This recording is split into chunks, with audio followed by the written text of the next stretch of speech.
안녕하세요. 김성길 목사와 함께하는 예수님 이야기, 이 시간 제4단원의 775회입니다. 끝까지 깨닫지 못하는 자들. 자, 본문은 마태복음 27장 62절로 66절까지입니다.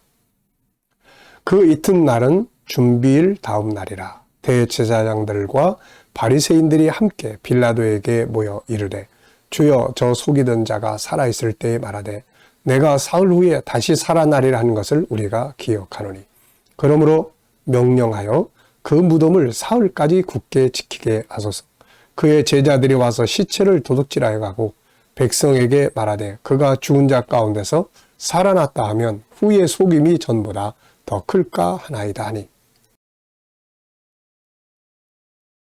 가서 힘대로 굳게 지키라 하거늘 그들이 경비병과 함께 가서 돌을 임봉하고 무덤을 굳게 지키니라. 아멘. 자, 이제 본문은 주님이 십자가에 죽으신 이후에 주님의 시신을 다 이제 무덤에 모신 다음에 이제 일어나는 일들입니다. 그래서 그 이후에 대제사장들과 바리새인들이 어떻게 반응을 하고 있는지를 이제 보여주고 있습니다. 그런데 이들을 보면 정말 안타깝고 답답하다는 생각이 들어요. 자, 다시 한번 읽어보겠습니다. 마태복음 27장 62절로 66절. 그 이튿날은 준비일 다음 날이라. 이 다음 날은 안식일이라는 말입니다. 금요일 날 돌아가셨으니까 그 다음 날이 안식일이에요. 네. 그리고 그 다음 날이 바로 안식 후 첫날이 이제 일요일인데, 이날이 이제 예수님 부활을 하시게 된 거죠. 안식일은 토요일입니다. 구약의 안식일을 이 사람들이 지키고 있었기 때문에. 대제사장들과 바리새인들이 함께 빌라도에게 모여 이르되, 주여, 저 속이던 자가 살아있을 때에 말하되, 예수님을 속이던 자라고 이야기를 하고 있어요. 내가 사흘 후에 다시 살아나리 한 것을 우리가 기억하노니, 그러므로 명령하여 그 무덤을 사흘까지 굳게 지키게 하소서. 그의 제자들이 와서 시체를 도둑질하여 가고 백성에게 말하되 그가 죽은 자 가운데서 살아났다 하면 후에 속임이 전보다 더 클까 하나이다.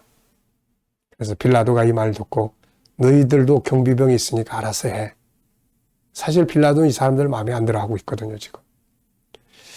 자, 이들의 문제를 몇 가지 좀 적어봤습니다. 제목을 끝까지 깨닫지 못하는 사람들. 끝까지 깨닫지 못해. 십자가에 매달렸던 강도 중 한 사람은 그래도 그 끝에 가서 깨닫고 구원을 받았는데, 이들은 지금 상황이 끝나고 난 다음에도 지금 이 사람들은 깨닫지 못하고 있어요. 이제.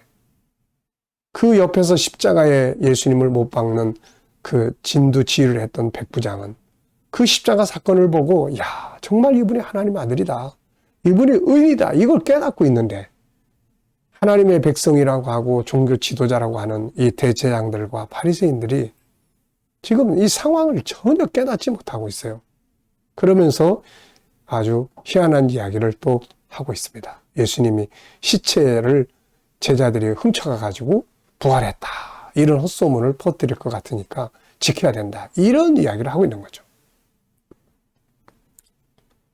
자, 이들이 문제점 3가지를 지적을 해봤습니다. 첫째는 주님이 십자가에 죽으시기까지 상황을 깨닫지 못하고 있습니다. 현장에 같이 있었던 백부장은 상황을 보고 깨달았죠. 이분은 하나님의 아들이다, 이분은 의로운 분이다. 그런데 그들과 함께 끝까지 이 상황을 지켜봤던 이 제사장들, 이 바리새인들은 누구도 깨닫는 자가 없어요. 이들은 성경을 아는 사람들이고 종교 지도자들이에요.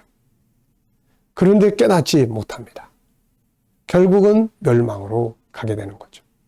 처음에 잘못하고 가다가 잘못해도 끝에 가서라도 깨닫는 자는 복 있는 자잖아요. 십자가 위의 강도는 끝에 가서 깨달은 사람이었어요. 백부장 역시 끝에 가서 상황을 깨달은 사람입니다. 이들은 앞에서는 잘못 살았고 잘못했지만, 그러나 끝에 가서 깨달음으로 구원을 받는 복 있는 자들이 된 것이죠. 전도를 하다 보면 젊었을 때 안 믿고 어렸을 때 안 믿고 끝에 가서 나이 들어가서 믿는 분들도 많아요. 그런데 처음부터 믿으면 좋겠지만 그래도 끝에 가서라도 깨닫고 돌아서고 구원을 받는다면 참 복 있는 사람들 아닙니까? 그런데 이 제사장들, 바리새인들 끝까지 깨닫지 못하는 행동을 보여주고 있어요. 두 번째는 그들은 이미 주님의 십자가의 죽으심과 부활하실 것을 알고 있습니다. 주님이 하신 말씀을 알고 있어요, 이 사람들은. 그래서 63절에 보면 주여 저 속이던 자가 살아있을 때 말하되 내가 사흘 후에 다시 살아나리라 한 것을 우리가 기억하고 있는 거예요.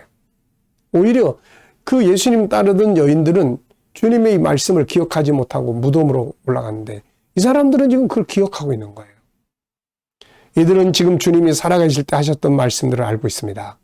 주님이 부활하실 것을 말씀하셨는데 이것을 알고 있는 거예요.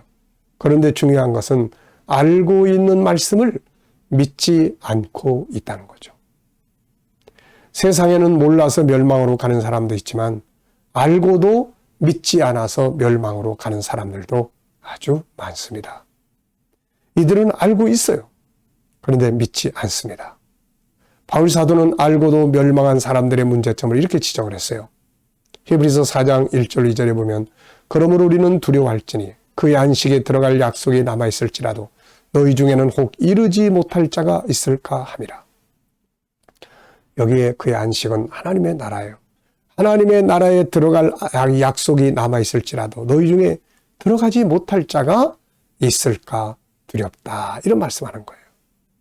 그러면서 그 이유가 뭐냐면 그들과 같이 우리도 복음 전함을 받은 자이나 들은 바 그 말씀이 그들에게 유익이 되지 못한 것은 듣는 자가 믿음과 결부시키지 아니함이라. 지난날 애굽에서 나와서 광야에서 멸망한 자기들의 유대인들의 조상들에 관한 이야기를 하고 있어요. 그들은 애굽에서 나올 때 가나안 땅의 약속을 하나님의 약속을 계속 들었습니다. 그런데 그걸 안 믿었어요. 안 믿고 원망하고 불신하다가 결국 광야에서 가나안 땅에 들어가지도 못하고 다 죽었다는 거죠. 그렇게 들었지만 알고 있지만 믿지 않으면 이거는 참 멸망으로 가게 되는 거죠. 그러나 만한 게 되는 겁니다. 자, 그래서 이들은 알면서 믿지 않은 것. 세 번째, 그들은 한 발짝 더 나가서 엉뚱한 전략을 세웠습니다. 그냥 이 상태로 끝나면 좋은데 더 엉뚱한 죄를 또 짓고 있는 거예요. 본문 64절에 보면 그러므로 명령하여 그 무덤을 사흘까지 굳게 지키게 하소서. 그의 제자들이 와서 시체를 도둑질하여 가고 백성에게 말하되 그가 죽은 자 가운데서 살아났다면 후의 속임이 전보다 더 클까 하나이다. 참 답답한 이야기입니다. 그들은 주님의 말씀을 안 믿을 뿐만 아니라 제자들이 시체를 훔쳐가가지고 부활했다고 할까봐 오히려 염려까지 하고 있는 거예요. 참으로 안타까운 사건이죠. 끝까지 깨닫지 못하고 어리석게 행동하는 사람들, 알고 있으면서도 믿지 않고 자기들의 죄를 가리려고 하는 어리석은 사람들, 지금은 아마 다 지옥에 가가지고 다 후회하고 있을 겁니다. 깨닫지 못해서 멸망으로 가는 자들이 되어서는 안 됩니다. 알고 있으면서도 믿지 못해서 멸망으로 가는 자들이 되어서도 안 되죠. 잘못은 저지를 수 있지만 빨리 깨닫고 회개하고 믿음의 자리로 나아가는 것이 정말로 중요한 일입니다. 이 시간 말씀 여기서 마치겠습니다. 감사합니다.